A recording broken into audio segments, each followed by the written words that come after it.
این فیلم به شخصی که 1000 سال مقدم در بخارا به دنیا آمده است، چون مشعل در ظلمتستان جهالت لیوای انسان پروری را بلند برداشته است. به شخصی که تمام عمر بر ضد مرگ مبارزه برده است، علامه بزرگ مشرق زمین حکیم ابوعلی ابن سینا که در اروپا با نام اویتسنا مشهور است بخشیده می شود.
کیست؟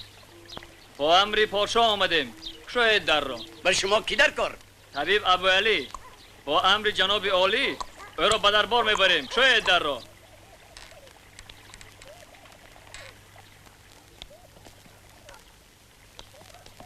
چی گپ؟ حسین را به دربار تکلیف کردند. برای چی؟ از کجا دانم؟ بازدارهاش به امر ضرر نکرده باشد. من به وی بارها گفتم که پسرم تو حالا جوانی، طبیب شدنت بر وقت است. ای پروردگار، با پسرمون رحم و شفقت کن. پسرمون باز تا سحر مطالعه کرده خوابش برده مانده است.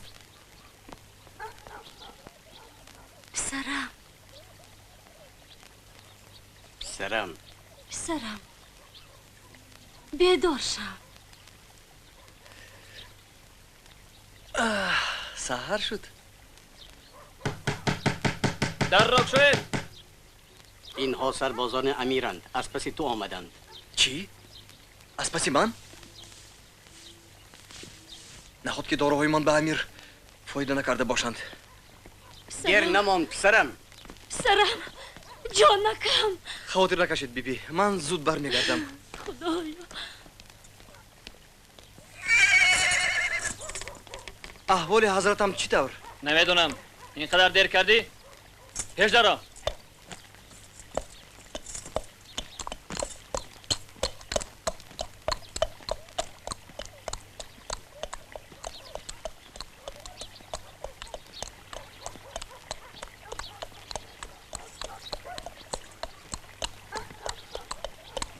تیزگرد.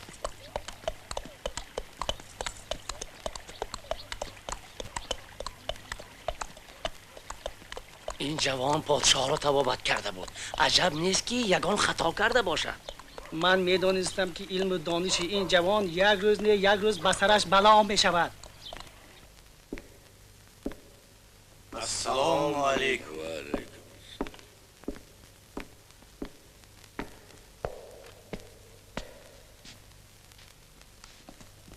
پادشاه، اینک ما ابوعلی را آوردیم. کنی نزدیکتر بیا. برخیز.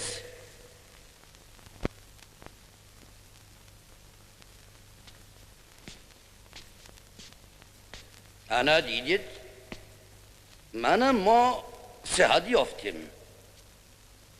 دوای این جوان به ما شفا بخشید.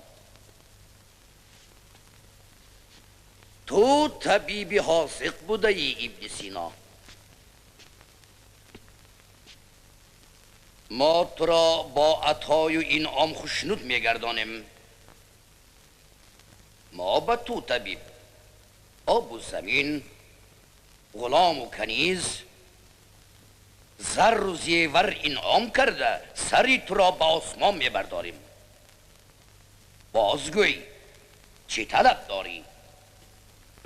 نترس، گوی چی میخواهی؟ اگر اعلی حضرت مرا به کتابخانه سوان الحکمت راه میدادند، من خود را خیلی بختیار میشمردم. آفرین، آفرین. مولانا چغانی، استاد عزیز، به خدا که شما اولیا بودید. امروز پگاهی آن بچه پسری عبدالله را دستگیر کرده کشان به بارگاه گرفته بردن. به چشم خود دیدم. مولانا چغانی، بدار اویختنشان را با چشمان خودم دیدم. عاقبت به دست افتادگوی، مگر من نگفته بودم؟ بله معلوم شد که با طبابت خود به پادشاه ضرر رسانده است. من گفته بودم که اگر این بچه در همین سن و سال به دانشمندی شهرت یافته باشد، این علامتی آن که به فریبگر است و البته به دار کشیده می شود. داملا چغانی، به این نوجوان کتاب ها را نشان دهید. این فرمانی پادشاه همان.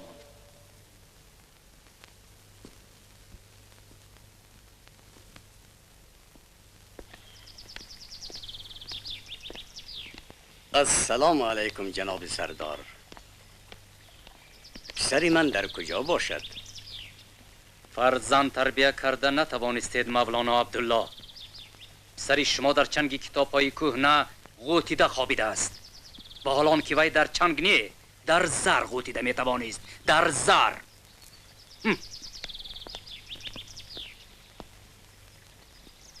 علم را به زر بر نمی کشند. این چی کتاب؟ این کتاب از زمانهای قدیم نشانه است. منجم سغدی که با خون دل این را تألیف کرده است، پیش از زمانی پیغمبرمان گذشته است. اما در همان وقتها هم ما صاحب علم و صنعتی بسیاری بودیم. بعد مجاهدان اسلام آمدند که مانند تو جاهل و از علم و معرفت بیخبر بودند. آنها در راه رضای خدا همه کتاب ها را نابود کردند، در آتش سوزاندند و به دریاها پرتافتند. از آن همه علم و دانش هرچی باقی مانده باشد در صندوق های من جمع شده است. فردوسی وقتی که به اینجا آمده بود و من گفت تو چغانی همچون مغ آخرین در آتش کده آتش مقدس را نگاه می‌داری. بله، خزینه حقیقی پادشاه در اینجاست. اگر من پادشاهی بخارا می بودم، نصف لشکر